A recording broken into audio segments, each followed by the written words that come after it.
Hello friends, welcome to our channel best story. तो guys आज हम पढ़ेंगे क्लास 10 की साइंस के चैप्टर 6 का पार्ट 5। तो देखिए गाइज, इसमें हमें पढ़ना है एक्सक्रीशन के बारे में कि एक्सक्रीशन क्या होता है।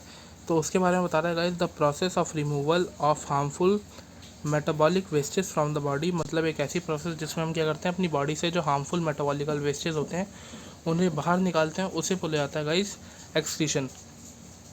और उसके बाद कह रहा है guys, excretory system of human being includes, मतलब जो हमारे ह्यूमन बीइंग का एक्सक्रीटरी सिस्टम होता है उसके अंदर क्या क्या इंक्लूड होता है।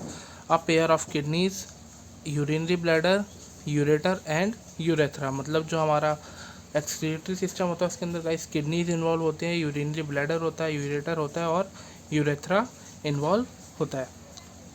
तो देखिए गाइस, हमें कह रहा है कि urine produce in the kidney passes through ureter into the urinary bladder where it is stored until it is released through urethra। मतलब कह रहा है गाइस, जो हमारी किडनी में यूरिन प्रोड्यूस होता है वो यूरिन क्या होता है गाइस, पासेस थ्रू हो जाता है हमारे यूरेटर में। मतलब किडनी में जो यूरिन बना गाइस वो आ जाएगा हमारे यूरेटर में। यूरेटर से ये गाइस अगेन हमारा कहाँ ट्रांसफ़र हो जाएगा, यूरिनरी ब्लैडर में। और यूरिनरी ब्लैडर में गाइस हमारा जो यूरिन होता है वो तब तक स्टोर रहता है, तब तक हम उसे क्या ना कर दे, यूरेथ्रा से रिलीज़ ना कर दे। मतलब जो हमारा गाइस है यूरिनरी ब्लैडर होगा, इस यूरिनरी ब्लैडर में जो हमारा यूरिन है वो यूरिन जब तक हमारा स्टोर इसमें रहेगा जब तक हम इसे क्या करेंगे, जो हमारी यूरेथ्रा है इस यूरेथ्रा से रिलीज़ ना कर दें। अब कह रहा है guys, the purpose of making urine is to filter out waste product from the body, that means urea which is produce in liver. मतलब जो हमारा पर्पस होता है यूरिन बनाने का हमारी बॉडी में, उसका सिर्फ एक ही पर्पस होता है कि जो हमारे ब्लड के अंदर हार्मफुल वेस्टेज थे, मतलब ब्लड के अंदर जो यूरिया था उसे क्या कर दें, हम फिल्टर कर दें। और जो यूरिया होता है वो गाइस प्रोड्यूस किस में होता है, हमारे लीवर में। तो ये कह रहा है guys, the purpose of making urine is filter out waste product from the blood. मतलब हमारे ब्लड में से जो भी वेस्ट प्रोडक्ट थे उसे फ़िल्टर कर देना। मतलब जो यूरिया है उसे फ़िल्टर कर देना, जो कि कहाँ पर बनता है, लीवर के अंदर। कह रहा है guys, each kidney has a large number of filtration units called nephrons. मतलब जैसे गाइस हमारी बॉडी होती है, बॉडी के अंदर छोटे छोटे हमारे नर्व सेल्स होते हैं, मतलब सेंसरी न्यूरॉन्स होते हैं जिन्हें हम बोलते हैं नर्व सेल। ऐसी हमारी किडनी के अंदर भी गाइस छोटी छोटी हमारी फिल्ट्रेशन यूनिट होती है जिसे हम बोलते हैं नेफ्रॉन। तो गाइस नेफ्रॉन और न्यूरॉन में एक बहुत छोटा सा हमारे, मतलब ऐसा लोगों को लगता है कि जो न्यूरॉन है और जो नेफ्रॉन है वो दोनों अलग अलग चीज़ हैं।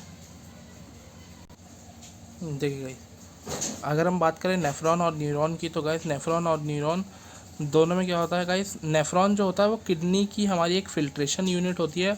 और जो न्यूरॉन होता है वो गाइस, न्यूरॉन जो हमारा नर्व सेल्स होते हैं, नर्वस सिस्टम जो होता है उसकी एक हमारी बेसिक सबसे जो छोटी यूनिट होती है, स्ट्रक्चरल एंड फंक्शनल, वो होती है। अब उसके बाद कह रहा है, the urine formation involves 3 steps. मतलब जो गाइस यूरिन फॉर्मेशन होता है वो 3 स्टेप में जाके पूरा होता है। देखिए गाइस, जो यूरिन फॉर्मेशन के हमारे स्टेप्स थे 3, उसमें सबसे पहला है हमारे पास ग्लोमे ग्लोमे ग्लोमेरुलर फिल्ट्रेशन। ग्लोमेरुलर फिल्ट्रेशन में क्या होता है गाइस, जो नाइट्रोजनस वेस्ट होता है, nitrogenous waste, glucose, water, amino acids filter from the blood into Bowman's capsule. जो हमारा बोमेंस कैप्सूल होता है गाइस नेफ्रॉन के अंदर, नेफ्रॉन के अंदर गाइस एक स्ट्रक्चर होता है कैप्सूल टाइप का जिसे हम बोलते हैं बोमेंस कैप्सूल। इस बोमेंस कैप्सूल में गाइस जो हमारा ब्लड होता है उस ब्लड के अंदर से क्या क्या फिल्टर कर दिया जाता है, जो नाइट्रोजनस वेस्ट होंगे, जैसे ग्लूकोज हो गया, वाटर हो गया, अमीनो एसिड हो गया, ये सब। तो हमारे ब्लड में क्या होता है गाइस, जो भी हमारा ब्लड क्या करेगा गाइस, बोमेन कैप्सूल में जाएगा। बोमेंस कैप्सूल में क्या करेगा, ब्लड के अंदर से जो नाइट्रोजनस वेस्ट होगा हमारे ब्लड में प्रेजेंट, जैसे ग्लूकोज हो गया, वाटर हो गया, अमीनो एसिड हो गया, इन सारी चीज़ों को क्या कर लिया जाता है गाइस, फिल्टर कर लिया जाता है। और इसे ही बोला जाता है ग्लोमेरुलर फिल्ट्रेशन। इसके बाद आता है guys tubular filtration. Tubular filtration में क्या होता है, now useful substance from the filtrate are reabsorb back by capillaries surrounding the nephron. मतलब जो नेफ्रॉन के आसपास क्या होता है गाइस, बहुत छोटी छोटी कैपिलरीज होती हैं। वो कैपिलरीज क्या करेंगी, जो भी हमारा यूज़फुल फिल्ट्रेट होगा, वो भी मतलब जो भी हमारी यूज़फुल चीज़ें प्रेजेंट होंगी ब्लड के अंदर, वो क्या करेंगे, उसे दोबारा रीएब्जॉर्ब कर लेंगी, ताकि कुछ भी हमारा जो है यूज़फुल चीज़ें हमारे ऐसा एज अ वेस्ट बॉडी से बाहर ना निकल पाए। मतलब ब्लड क्या होगा गाइस, एक बार ग्लोमेरुलस बोमेंस कैप्सूल में जाके फिल्टर होगा, फिर उसके बाद ट्यूबुलर फिल्ट्रेशन में जो छोटी छोटी कैपिलरीज होंगी वो हमारे ब्लड को क्या करेंगे, एक बार दोबारा फिल्टर करेंगी, ताकि थोड़ा सा भी जो हमारा यूज़फुल सब्सटेंस है वो एज अ वेस्ट बॉडी से बाहर ना जा पाए।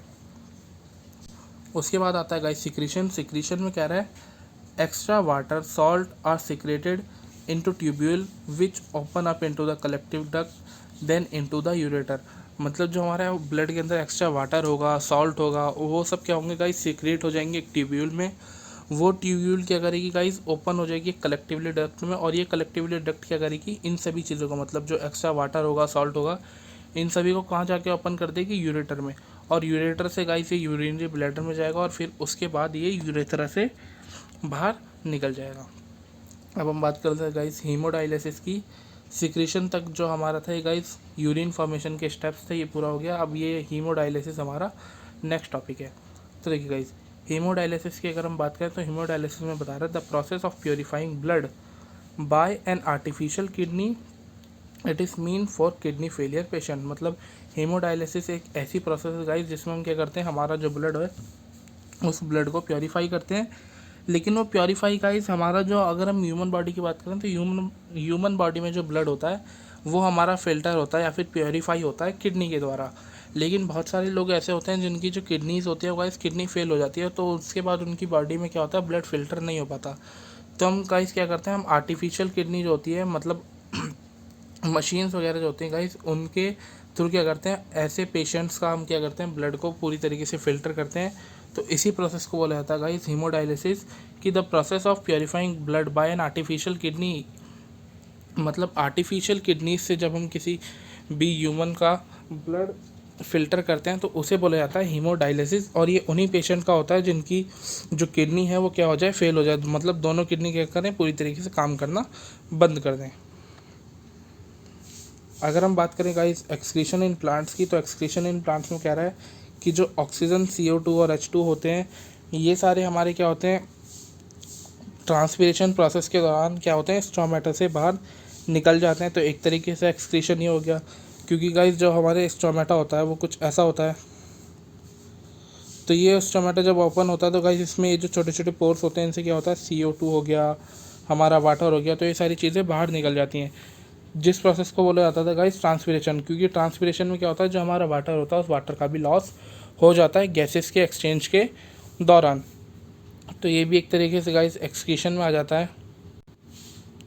देखिए अब उसके बाद कह रहा है other waste may be store in leaves, barks etcetera. मतलब जो हमारा अदर वेस्ट होता है प्लांट का, वो कहाँ कहाँ स्टोर हो सकता है, जो हमारी लीव्स हो गई, पेड़ की जो हमारी ट्रीज़ होती हैं उनकी जो बाक्स वगैरह होती हैं उनके अंदर, which falls from the plant. मतलब जो भी वेस्ट मटेरियल होगा क्या होगा, जो हमारे पेड़ की मान लीजिए लीव्स हैं, बाक्स है, उसके अंदर क्या होगा, जाके स्टोर हो जाएगा। और कुछ समय बाद वो लीव्स वगैरह क्या करते हैं गाइस, हमारे पेड़ से टूट के गिर जाती हैं। तो plants excrete some waste into soil around them. मतलब प्लांट क्या करता है, जो वेस्ट होता है अपनी सॉइल में भी, मतलब आसपास की जो सॉइल होगी उस सॉइल के अंदर भी गाइस अपना जो वेस्ट मटेरियल होता है उसे रिलीज़ कर देता है। जो गम्स होते हैं और जो रेजिन्स होते हैं वो जो प्लांट होगा वो कहाँ रिलीज़ कर देगा, जो हमारा ओल्ड जाइलम होता है गाइस प्लांट में, उसके अंदर वो उसे रिलीज़ कर देगा। और लास्ट में कह रहा है guys some metabolic wastage in form of crystal of calcium oxalate. मतलब कुछ हमारे जो मेटाबॉलिक वेस्टेज होते हैं प्लांट के, वो उसे किस फॉर्म में हमारा रिलीज़ करता है, कैल्शियम ऑक्सलेट की फॉर्म में। और किसके अंदर रिलीज़ करेगा, जो हमारा स्कोलोसिया और जो जेमिकंद का प्लांट होता है, या फिर जेमिकंद की अगर हम स्टेम देखें तो उसके अंदर क्या करता है, हमारा जो प्लांट है अपने मेटाबॉलिकल वेस्टेज को एज अ क्रिस्टल की फॉर्म में, मतलब क्रिस्टल किसके होंगे, वो कैल्शियम ऑक्सलेट के, वो क्या करेगा गाइस, रिलीज़ कर देगा हमारे प्लांट्स के अंदर, जैसे कोलोसिया हो गया और जेमिकंद हो गया उसमें। तो अब गाइस जो हमारा यूरिन फॉर्मेशन था उसे हम एज अ डायग्राम भी समझ लेते हैं कि नेफ्रॉन में जो हमारे बोमेन्स कैप्सूल होते हैं वो सारे काम करते किस तरीके से। तो देखिए गाइस ये जो हमारा स्ट्रक्चर है, ये स्ट्रक्चर है हमारे नेफ्रॉन का। तो देखिए गाइस ये जो पूरा का पूरा हमारे पास ये स्ट्रक्चर बना हुआ है, ये स्ट्रक्चर है नेफ्रॉन का। इसमें अगर हम बात करें गाइस तो ये जो यहाँ पे गाइस ये कैप्सूल जैसा स्ट्रक्चर है, इसे बोला जाता है गाइस हमारा बोमेन्स कैप्सूल। इसी बोमेन्स कैप्सूल में क्या होता है गाइस, जो हमारा ब्लड होगा वो ब्लड आएगा। ब्लड इसमें आने के बाद गाइस इसमें क्या होगा, जो हमारा ब्लड है वो ब्लड फिल्टर होगा। ब्लड के अंदर से गाइस यहाँ पे क्या क्या हम इसे उसमें से एक्सक्रीट कर लेंगे। वो होगा गाइस हमारे पास नाइट्रोजनस वेस्ट होगा, अमीनो एसिड्स हो गए हमारे पास, ग्लूकोज हो गया, वाटर हो गया, ये सारी चीज़ें हम इसमें से क्या करेंगे गाइस, एब्जॉर्ब कर लेंगे, मतलब ब्लड को फिल्टर कर दिया जाएगा एक तरीके से। फिर उसके बाद जो हमारा ब्लड होगा वो गाइस, वो ब्लड इसके अंदर पूरी तरीके से रन करता रहेगा। तो ये जो छोटी छोटी हमारे पास कैपिलरीज हैं, कैपिलरीज क्या करेंगी, उस ब्लड के अंदर से जो भी यूज़फुल चीज़ें होंगी उन यूज़फुल चीज़ों को क्या करेंगी गाइस, वो एब्जॉर्ब कर लेंगी। जैसे उन सारी चीज़ों को गाइस क्या करेगा, वो रीएब्जॉर्ब कर लेंगे। जैसे ब्लड के अंदर हमारे कुछ भी जो चीज़ है, मतलब हमारी यूज़फुल कोई भी चीज़ क्या हो, वेस्ट ना जा पाए, इसलिए ब्लड को वो दोबारा क्या करते हैं, एब्जॉर्ब कर लिया जाता है। जैसे मान लीजिए ब्लड यहाँ से रिलीज हुआ, तो ऐसा नहीं होता गाइस, यहीं पे हमारा बॉमेंस कैप्सूल में क्या हुआ, ब्लड में से जितने भी हार्मफुल सब्सटेंस है सारे के सारे रिलीज हो जाएं। कुछ ना कुछ क्या होता है गाइस, यूज़फुल जो सब्सटेंस होते हैं वो भी ब्लड में क्या होता है, रह जाते हैं। तो ब्लड क्या होता है, जब इसके अंदर यहाँ पे मूव कर रहा होता है, तो जो कैपिलरीज वगैरह होती हैं, कैपिलरीज क्या करती हैं, ब्लड के अंदर से जितनी भी यूज़फुल चीज़ें होती हैं उन सारी की सारी यूज़फुल चीज़ों को एब्जॉर्ब कर लेती है, ताकि कोई भी हमारी यूज़फुल चीज़ें एज अ वेस्ट बॉडी से बाहर ना निकल पाए। फिर उसके बाद क्या होता है गाइस, जो भी हमारे ब्लड के अंदर एक्स्ट्रा सॉल्ट्स वगैरह होता है उसे एब्जॉर्ब करने के बाद सारी की सारी जो वेस्ट सब्सटेंसेज होगी उन वेस्ट सब्सटेंसेज को भेज दिया जाता है गाइस इस कलेक्टिव डक्ट के पास। मतलब बॉमेंस कैप्सूल में क्या हुआ था गाइस, जो भी वेस्ट था वो कलेक्ट हुआ था, इन कैपिलरीज में से भी उन्होंने क्या करा, यूज़फुल चीज़ों को एब्जॉर्ब करके जो वेस्ट था उसे ब्लड में छोड़ दिया। अब वो सारा का सारा जो वेस्ट होगा, वो वेस्ट क्या होगा गाइस, ये जो हमारी ये है ट्यूब्यूल, इस ट्यूब्यूल से क्या होगा, वो इस कलेक्टिव डक्ट में आ जाएगा। और ये जो कलेक्टिव डक्ट होगी गाइस, ये कलेक्टिव डक्ट क्या करेगी, उस वेस्ट को, जो हमारा वेस्ट था ब्लड में से, जो भी हमने वेस्ट एब्जॉर्ब करा था, अब ये कलेक्टिव डक्ट क्या करेगी, उस वेस्ट को भेज देगी गाइस यूरेटर के पास। वो यूरेटर उसे भेज देगा यूरिनरी ब्लैडर में, और यूरिनरी ब्लैडर से क्या होगा, वो यूरेथ्रा के थ्रू हमारी बॉडी से पास आउट हो जाएगा। तो ये था guys urine formation in human being की, जो ह्यूमन बीइंग होते हैं उनमें यूरिन फॉर्मेशन किस तरीके से होता है। तो ये था गाइस आज की वीडियो में। अगर आपको वीडियो अच्छी लगी हो तो वीडियो को लाइक कीजिएगा, चैनल को सब्सक्राइब करना ना भूलें। Thanks for watching.